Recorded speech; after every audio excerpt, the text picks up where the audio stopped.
Every trader faces it. You start the week feeling sharp, confident, ready to follow your plan. Then you take one bad trade. You tell yourself it's fine, just a small mistake. But the next one hits harder. Before you even realize it, your confidence starts to fade. You're not really afraid of the market. You're afraid of what you might do next. Afraid that your emotions will take over. Afraid that you will make things worse while trying to fix it. This video is about how to stop that spiral before it breaks you. How to manage losses, recover from drawdowns, and protect your mindset when the market hits back. Welcome back to the Trading Psychology course. In this chapter, we're focusing on emotional management of losses and drawdowns, one of the most important skills that separates long-term traders from short-term survivors. You will learn how to handle losing streaks without falling into emotional chaos. We'll break down what really happens inside your mind during a drawdown, why confidence fades and control slips, and how professionals recover both mentally and strategically. By the end of this lesson, you will have a clear structure to protect your mindset during hard periods, a practical plan to manage emotions, stabilize confidence, and come back stronger after every setback. So, if this type of content is valuable to you, remember to like the video, subscribe to the channel, and enable notifications so you don't miss the upcoming lessons. And feel free to share in the comments which topics you would like us to explore in future videos. You will also find links to our trusted partners in the description below.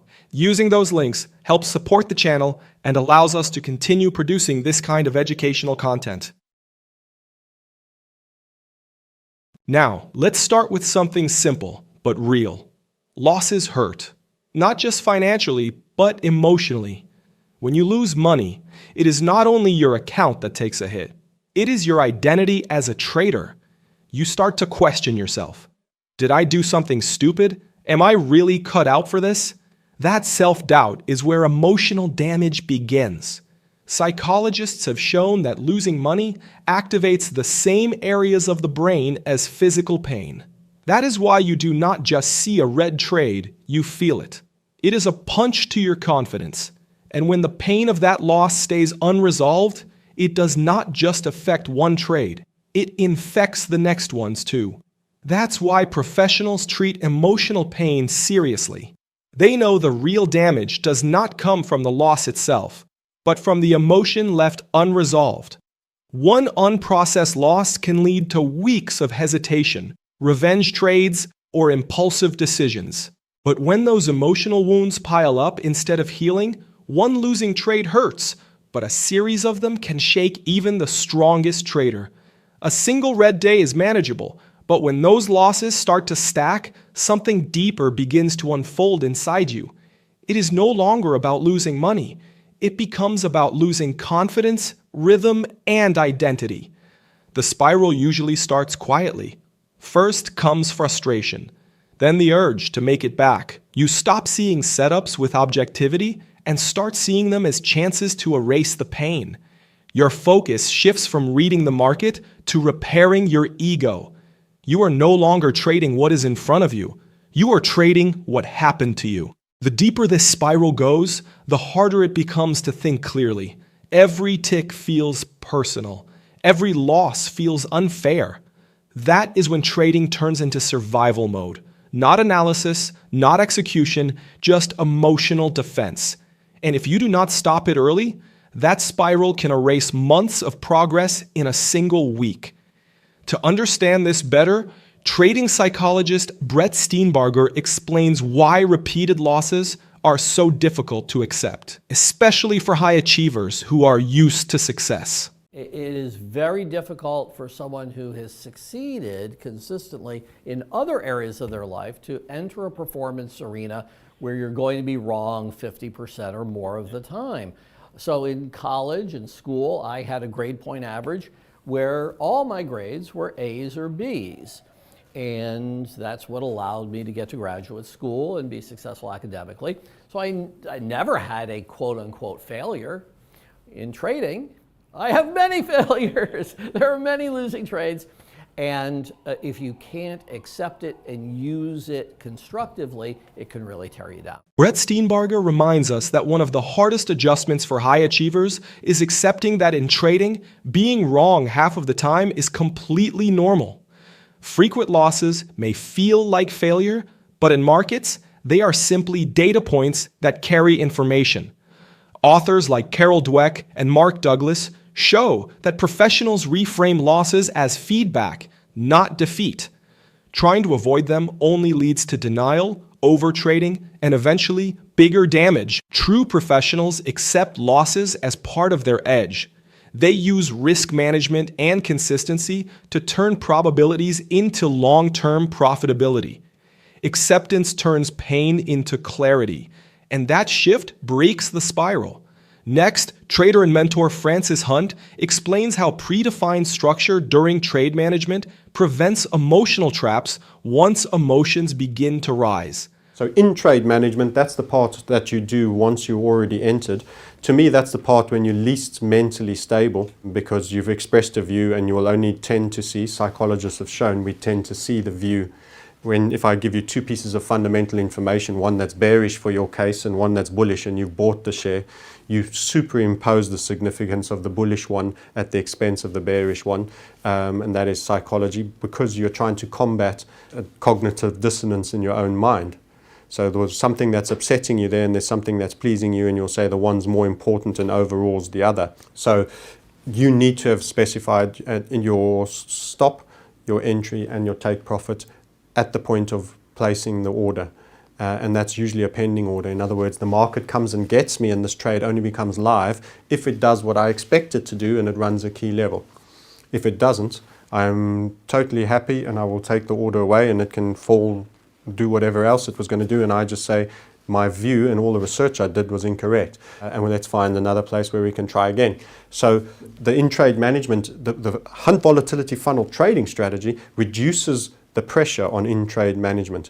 Most people have pressure on in-trade management because they've never thought about their stop until they've already expressed the fact that they want to buy a market that they think is going up. And that's why they now have a stressful in-trade management. They've never thought when it's in money at what level they'd be happy to get out. And so the lowest common denominator is your emotions. So greed keeps you in, pain gets you out.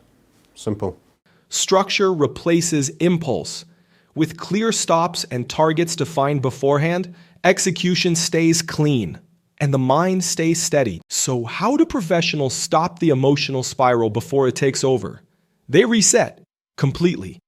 The difference between a struggling trader and a consistent one often comes down to how fast they can hit the reset button after a drawdown. The first step is acceptance. You have to stop fighting reality. The losses happened. They're not a reflection of your worth. They're part of the statistical nature of trading. The more you resist, the more pain you create. Acceptance doesn't mean giving up. It means freeing your mind from denial so you can see clearly again. The second step is reducing risk. Professionals don't fight fire with fire. They fight it with control.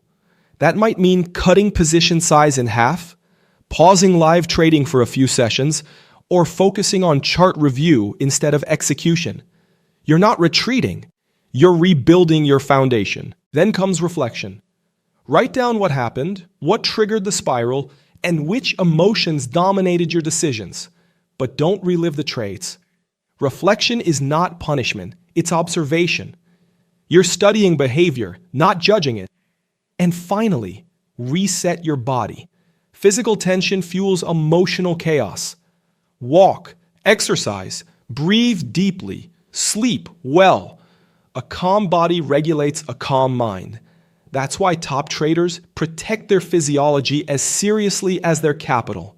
Because you can't trade well from a stress state. Resetting the body resets the mind. So once you've reset, the goal isn't to make the money back. It's to rebuild your rhythm. Confidence doesn't return all at once. It grows in small, consistent steps.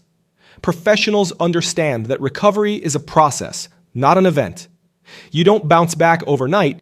You rebuild by proving to yourself that you can execute again. Start small. Lower your expectations and focus on process, not outcome. One good trade, executed with discipline, is more powerful than a week of emotional overtrading. Every time you follow your plan, even if the trade loses, you rebuild a piece of your confidence. Over time, those small proofs stack up and form the foundation of trust in yourself again. Brett Steenbarger teaches that recovery isn't about motivation. It's about structure. When you go back to your habits, your pre-market preparation, journaling, emotional check-ins, you start to feel in control again. Structure brings rhythm, and rhythm brings calm. That's when your mind stops chasing results and starts respecting the process. To reinforce that recovery grows through structure and learning, Brett Steenbarger explains how resilience increases when we treat losses as information. What gives you the resilience is that you're treating losses as learning experiences. And because you're not erasing the memory of it, you want to remember, let's say a bad trade, a trade that goes wrong. You want to remember it because you want to learn from it. In that sense, you're embracing the losses. Now that, of course, presumes reasonable risk management, okay? But if you are making a good bet, betting this amount to make this amount, and it goes wrong, you can try to identify what might I have done differently, what did I miss, and so now the loss is not so threatening. It's there to make you better. Resilience helps us traverse our learning curves. We're going to make mistakes, and even the best traders are often wrong close to 50% of the time. We want to use losses to make us better, not to tear us down. Use structure to turn setbacks into feedback. That keeps execution steady and lets confidence return step by step. When that flow returns, something shifts. You stop reacting and start responding. The same market that once broke your confidence becomes the tool that rebuilds it. Because flow isn't about avoiding losses. It's about staying emotionally steady, no matter what the outcome is. Now that you understand the emotional mechanics of a drawdown, let's make it practical. Every professional trader has a rule that protects them from emotional overload. One of the simplest and most effective is called the 3-loss rule. It's not about the number 3 itself. It's about recognizing when emotion starts to replace logic. Here's how it works. If you lose 3 trades in a row, you stop. No one more try. No, let me make it back. You step away. That's it. Don't try to make it back, just don't wait. Understand, even if you still see setups on the chart, that pause isn't weakness, it's awareness. It's the point where professionals protect their mind before protecting their money. During that pause, don't analyze charts, analyze yourself. Open your trading journal and ask 3 questions. First, what emotion dominated those trades? Take a moment to name it clearly. Fear, frustration, revenge, or maybe exhaustion. When you can name the emotion, you take away part of its control. Awareness is the first step toward regaining balance. Second, was I following my plan or reacting to pain? Be brutally honest here. Sometimes we think we're being disciplined, but deep down, we're just trying to fix the feeling of losing. Recognizing that difference helps you separate logical trading from emotional trading. And third, what do I need right now? Rest, clarity, or distance? Each answer leads to a different kind of reset.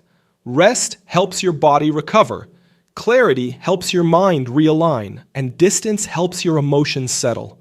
Those questions shift your focus from punishment to recovery, from blaming yourself to learning from yourself. It's not about perfection. It's about awareness. And awareness is what turns a losing streak into a lesson. This simple habit prevents a bad day from turning into a bad week. It builds emotional discipline and creates a buffer between you and the chaos of the market. The traders who survive long-term aren't the ones who never fall. They're the ones who know exactly how to stop the fall before it becomes a crash. So this week, I want you to create your own 3-loss response plan. It's simple, but powerful. Write down exactly what you'll do if you lose 3 trades in a row. Be specific. Will you stop trading for the day? Review your journal? Go for a walk. Reduce size on your next session. Build a short, written checklist that helps you pause before emotion takes over. The goal is to replace panic with a plan. When your brain knows there's a clear routine to follow after a loss, it stops treating every losing streak as danger and starts seeing it as data. That's how professionals keep their composure even in the worst weeks. Remember, emotional control doesn't come from suppressing feelings. It comes from knowing exactly what to do when they appear. And the most important thing you need to understand is that losses are inevitable, but emotional collapse is optional. Every trader goes through drawdowns. What defines your future is how you respond to them. When you accept losses as part of the game, they lose their power over you. You start to think clearly, act deliberately, and trade with confidence again. The traders who survive are not the ones who never fall. They're the ones who know how to rebuild themselves every time they do. In our next chapter, we'll take this one step further. We'll explore how routine, preparation, and mental performance shape your daily consistency, and how a 10-minute pre-market ritual can completely change the quality of your decisions. So, trader, if this video helped you gain more clarity, make sure to like the video, subscribe to the channel, and turn on notifications so you do not miss the next lessons. And let me know in the comments which topics you would like us to explore in future videos. If you want to go deeper with exclusive content, early access to videos, and additional tools to support your development, consider joining the Comlucro Trader community right here on YouTube. It's a simple way to support the channel and a smart investment in your growth as a trader. You will also find links to our trusted partners in the description below. Using those links helps support the channel and allows us to keep producing this kind of educational content. Please also remember that the mission of the Comlucro channel is simple. We help traders build clarity, confidence, and structure, so every decision is made with discipline and intention. Here you will find complete courses designed as a true trading masterclass. We teach liquidity, market structure, higher time frame analysis, and supply and demand, always focused on understanding price and executing with a professional mindset. We also cover trading psychology, risk management, and long-term consistency, because trading is not just about charts. It is about mindset, discipline, and execution over time. Our main courses include Smart Money Concepts, ICT, Technical Analysis, Trading Psychology, and Wyckoff. Alongside that, we share insights from respected traders whose work helps you better understand how markets really behave. Thanks for watching, and I will see you in the next video.